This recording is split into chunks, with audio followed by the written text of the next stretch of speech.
शल न कंहिंजो जोड़ टुटे सूर छॾनि था तंहिंखे सटे सभु कंहिं सां गॾु सुहिणो हुजे केरु न कंहिंखां मुहड़ो मटे शल न कंहिंजो शल न कंहिंजो जोड़ टुटे सूर छॾनि था तंहिंखे सटे सभु कंहिं सां गॾु सुहिणो हुजे केरु न कंहिंखां मुहड़ो मटे शल न कंहिंजो शल न कंहिंजो शल न कंहिंजो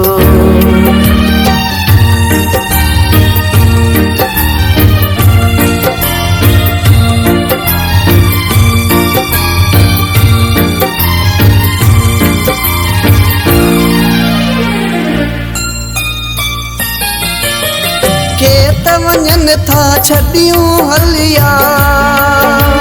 वञी वसाइनि परदेस किन खे फाटल लटा बदन ते किन खे आकारो वेस दर्द वञनि था खुशियूं लुटे सूर छॾनि था तंहिंखे सटे सभु कंहिं सां गॾु सुहिणो हुजे केरु न कंहिंखां मुहड़ो मटे शल न कंहिंजो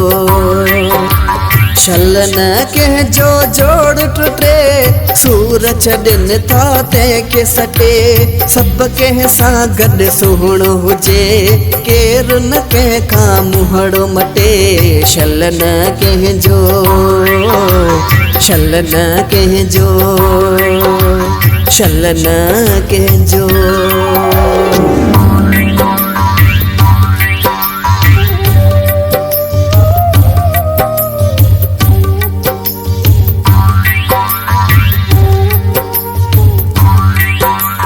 रब न करे कॾहिं कंहिंखां कंहिंजो जीअरे साथी न जुदा करे जुदाई वारे जीअण खां पोइ बहितर आ माण्हू पाण मरे इन्हीअ खां त साहु वठे सूर छॾनि था तंहिंखे सटे सभु कंहिं सां गॾु सुहिणो हुजे केरु न कंहिंखां मुहड़ो मटे शल न कंहिंजो शल न कंहिंजो जोड़ टुटे सूर छॾनि था तंहिंखे सटे सभु कंहिं सां गॾु सुहिणो हुजे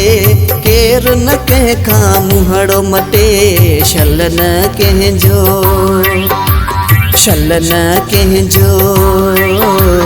शल न कंहिंजो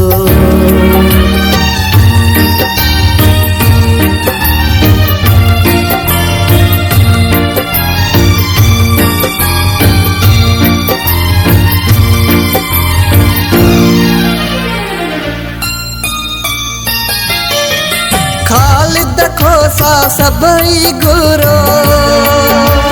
हथड़ा खणी दुआ दर खुदा मालिक हर आशिक सां पंहिंजो राज़ी हुजे महबूब सदा दर्द विछोड़े मां जान छुटे सूर छॾनि था तंहिंखे सटे सभु कंहिं सां गॾु सुहिणो हुजे केरु न कंहिंखां मुहड़ो मटे शल न कंहिंजो शल न कंहिंजो जोड़ टुटे सूर छॾनि था तंहिंखे सटे सभु कंहिं सां गॾु सुहिणो हुजे केरु न कंहिंखां मुहड़ो मटे शल न कंहिंजो शल न कंहिंजो शल न कंहिंजो शल न कंहिंजो